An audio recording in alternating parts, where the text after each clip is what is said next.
పేద దోస పడవ అతను. సుల్తాన్పూర్ గ్రామం దగ్గర ఒక పెద్ద నది ఉండేది. సరిగ్గా ఆ నది మధ్యలో ఒక శివుడి ఆలయం ఉండేది. ఆ గుడికి ఎదురుగా వినోద్ అతని భార్యతో కలిసి ఇడ్లీ, వడ, దోశ అమ్మే ఒక చిన్న బండి పెట్టుకుని గుడికి వచ్చిపోయే భక్తులకు వాళ్ళందరికీ రకరకాల టిఫిన్ తినిపిస్తూ ఉండేవాడు. ఒకరోజు వినోద్, రండి సార్ రండి, ఏం కావాలి మీకు? బాబు వినోద్, నాకు ఒక ప్లేట్ ఇడ్లీ, ఇంకో ప్లేట్ దోశ ఇవ్వు, ఇప్పుడే ఇస్తాను. అలా వినోద్ కస్టమర్లను చూసుకుంటూ ఉండేవాడు. ఇంకా అతని భార్య లీలా దోశలు ఇంకా వడలు వేస్తూ ఉండేది. ఇద్దరూ కలిసి చాలా బాగా వ్యాపారం చేసుకునేవారు. బాబు, నాకు చాలా ఆకలిగా ఉంది, దయచేసి ఏదైనా తినగడానికి ఇవ్వండి. మీరు ఆగండి బాబాయ్, ఇదిగో తీసుకోండి ఇడ్లీ అండ్ వడ. వినోద్ ఆ ముసలాయనకు టిఫిన్ ఇవ్వడం లీలాకి అస్సలు బాగా అనిపించదు. ఏం చేస్తున్నారు మీరు? అతను ఎవరినైనా అడిగి అతను నింపుకోగలడు. అతను భిక్షం ఎత్తుకునైనా బ్రతకగలడు. మీరెందుకు దానం చేస్తున్నారు? ఎందుకలా అనవసరమైన మాటలు మాట్లాడుతున్నావు? ఆ ముసలాయనికి కాస్త టిఫిన్ పెడితే మనకు నష్టమే వస్తుంది చెప్పు. ఆ శివుడి దయ వల్ల మన దగ్గర ఇవ్వడానికి చాలా ఉంది కదా. మీరస్సలు మారరు. ఇలా వినోద్ ముసలివాళ్లకు, పేదవాళ్లకు, భిక్షగాళ్లకు లీలాకి తెలియకుండా టిఫిన్ పెడుతూ ఉండేవాడు. అందరూ అతని మంచితనం చూసి ఆశీర్వదిస్తూ ఉండేవారు. ఒకరోజు వినోద్ ఇంకా లీలా బండి తెరవడానికి నది దాటి వస్తూ ఉంటారు. అప్పుడే జోరుగా వర్షం కురుస్తూ ఉంటుంది. వెంటనే వినోద్ ఇలా అంటాడు, లీలా, ఇవాళ వర్షం బాగా పడేటట్టుగా ఉంది. కస్టమర్లు రావడం ఆగిపోయిన వెంటనే మనం ఇంటికి తిరిగి వెళ్ళాలి. లేకపోతే మనం ఈ నది వెనకే ఇరుక్కుపోవాల్సి వస్తుంది. సరేనా? సరే అండి, మీ ఇష్టం. అప్పుడే అక్కడికి ఇద్దరు కస్టమర్లు వస్తారు. వినోద్ అన్నా, బాగా వర్షం పడుతుంది కదా, వేడివేడిగా ఇడ్లీ దోశ ఇవ్వు నాకు. సరే, వచ్చి లోపల కూర్చోండి. కాసేపటి తర్వాత మళ్ళీ అదే ముసలాయన ఆ బండి దగ్గరికి వర్షంలో తడుస్తూ వస్తాడు. బాబు, ఇవాళ కూడా నాకు తినడానికి ఏదైనా ఇచ్చి సాయం చెయ్యవా? లీలా ఇవాళ కూడా ఆ వ్యక్తిని అక్కడ చూసి కోపంతో రగిలిపోతుంది. అతన్ని తిడుతూ ఉంటుంది. అప్పుడే వినోద్ మధ్యలో వచ్చి, లీలా, నువ్వు నోరు మూసుకో. మీరు కూర్చోండి బాబాయ్, ఇదిగో ఇది తీసుకోండి. అలా వినోద్ అతన్ని అక్కడే కూర్చోబెట్టి టిఫిన్ పెడుతూ ఉంటాడు. కానీ వర్షం చాలా ఎక్కువైన కారణంగా నదిలో నీళ్లు నిండిపోయి ఆ నీళ్ళన్నీ గుడిలోకి ఇంకా వాళ్ళు పెట్టిన బండిలోకి కూడా వచ్చేస్తాయి. అంత మునిగిపోతూ ఉంటుంది. అందరూ చాలా భయపడిపోతారు. కానీ ఆ ముసలాయన అతనికి ఇచ్చిన దోశను కింద పెడతాడు. చూడు వినోద్, భయపడకు, నేను నీకు సాయం చేస్తాను. ఇప్పుడు ఈ దోశ ఒక పెద్ద మాయా దోశ పడవలా మారుతుంది. చూడు, మీరు ఆ దోశ పడవ మీద కూర్చొని క్షేమంగా ఇంటికి వెళ్ళండి. వెంటనే ఆ దోశ పెద్ద మాయా దోశ పడవలా మారిపోతుంది. అందరూ అందులోకి ఎక్కి నది అవతల ఒడ్డుకి వెళ్ళిపోతారు. అప్పుడు లీలా చాలా బాధపడుతుంది. అప్పటినుంచి ఇద్దరు భార్యాభర్తలు వాళ్ళ దగ్గరికి ఎవరు పేదవాళ్ళు వచ్చినా వాళ్ళకి భోజనం పెట్టేవారు. అందర్నీ మంచిగా చూసుకునేవారు. వెదురు చెక్క ఇల్లు, అతి పెద్ద ఆవు. జగ్గు సోన్పూర్లో ఉండే ఒక పేద కాపరి. అతను ఊరిలో అందరి ఆవులని అడవికి మేత కోసం తీసుకువెళ్లేవాడు. అతను ఆవులని జాగ్రత్తగా చూసుకునేవాడు.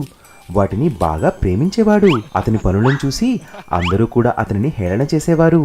ఒకరోజు వాళ్ళ అమ్మ అతనితో అంది, ఒరే పిచ్చి జగ్గు, నీకు అర్థం కావడం లేదా? ఎవ్వరు చూసినా నిన్ను హేళన చేస్తున్నారు. మరి నువ్వు ఎప్పుడు చూసినా వాళ్ళ మాటలు నమ్ముతావు. ఎన్ని రోజులు ఇలా జోకర్లా మారి అందర్నీ నవ్విస్తావు? ఇప్పుడు నువ్వు పెద్దవాడివైపోయావు. కొంచెం తెలివిగా వ్యవహరించు, లేదంటే ఇలా నీ పరువు పోతూ ఉంటుంది. కానీ అతను తన చేష్టల వల్ల అందర్నీ నవ్వడం చూసి ఎప్పుడూ ఆనందించేవాడు. ఇంకా ఇలా అనేవాడు, అమ్మా, నేను నవ్విస్తున్నాను అంతే కదా, బాధపెట్టడం లేదు కదా. ఒకరోజు అతను ఆవులని, గేదెలని ఊరిలో ఉన్న ఒక సున్నం ఫ్యాక్టరీకి తీసుకువెళ్ళాడు. అతను అన్ని గేదెలకి సున్నం వేసి ఇలా చెప్తూ ఉంటాడు, చూడండి గేదెలారా, ఇప్పుడు మీరు కూడా అచ్చు తెల్ల ఆవుల్లా అయిపోయారు. ఇక మీద మిమ్మల్ని నల్ల మొహాలు అని పిలవరు. సాయంత్రం అతను మళ్ళీ ఊరిలోకి రాగానే షావుకారు జగ్గుని ఇలా అడిగాడు, అరే జగ్గు, మన గేదెలు ఎక్కడా? అయ్యా, నేను గేదెల్ని కూడా తెల్లగా చేసేశాను. ఇప్పుడు అవి కూడా ఆవుల్లా అయిపోయాయి. అది విని అందరూ కూడా నవ్వుకున్నారు. అబ్బా భలే జగ్గు అన్న, మంచి న్యాయమే చేశావు నువ్వు. ఇలాంటి న్యాయం మీలాంటి మహాపురుషుల వల్లే అవుతుంది మరి. సేట్ గారికి తన మీద చాలా దయ కలిగింది.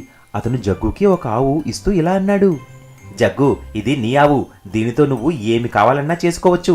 కానీ నువ్వు దానితో పాటుగా నా మేకలను పశువుల్ని కూడా చూసుకోవాలి. అలాగే అయ్యా.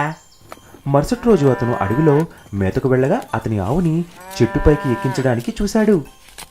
ఆవుగారు, మీరు పొట్టిగా ఉన్నారు. మీరు ఆకుల్ని ఎలా తింటారు? తొందరగా చెట్టు ఎక్కడం నేర్చుకోండి. అతని అమాయకత్వం చూసి అక్కడ కూర్చుని ఉన్న ఒక సాధువు అతని ఆవుకి ఒక వరం ఇచ్చాడు.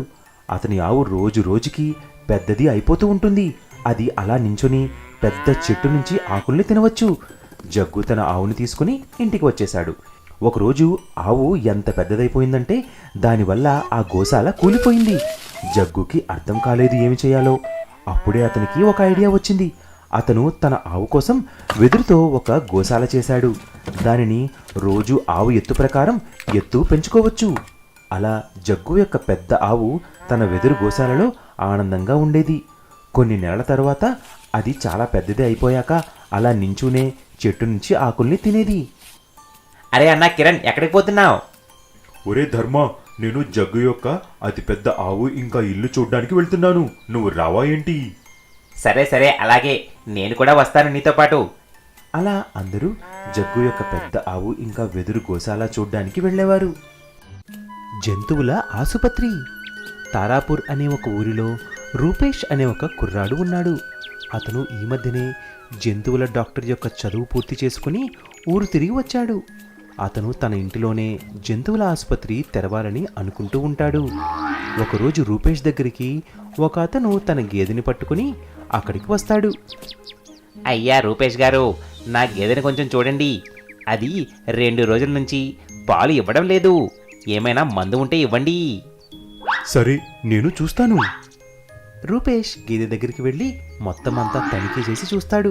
కొంచెం సేపు తర్వాత ఇలా అన్నాడు, అరే బాబు, నేను తనిఖీ చేసి చూశాక నీ గేదెకి అంతా బాగానే ఉంది. ఇది నిన్న ఇంకా మొన్న కూడా పాలు ఇచ్చింది. దానా కూడా బాగానే తిన్నది. దీనికి అసలు ఏమీ కాలేదు. ఏమి డాక్టర్ చదివావు నువ్వు? నీకు చూడడం రాలేదంటే చెప్పేయ్. పిచ్చోళ్ళ నేను నా గేదెని నీ దగ్గరికి తీసుకువచ్చాను. అప్పుడే అనుకోకుండా రూపేష్కి గేదె యొక్క గొంతు వినిపిస్తుంది.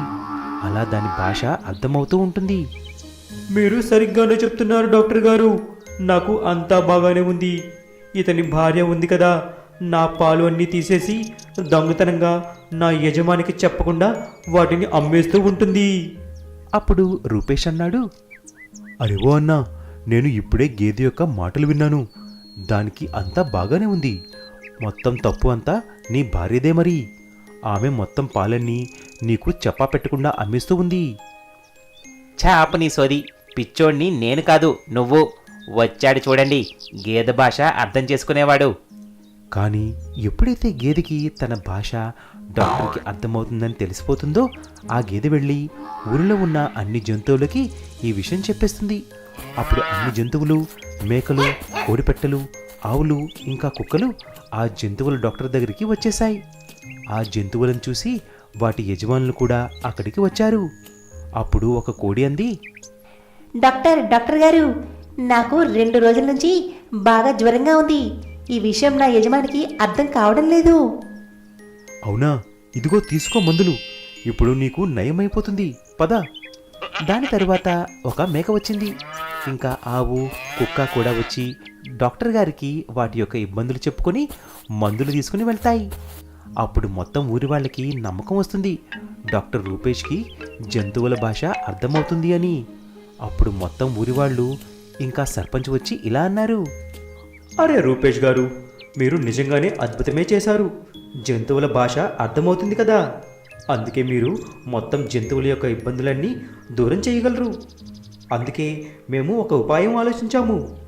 మనం ఒక కోడి ఆకారంలో ఉన్న చాలా పెద్ద జంతువుల యొక్క ఆసుపత్రి నిర్మాణం మన ఊరిలోనే ఎందుకు చేయకూడదు?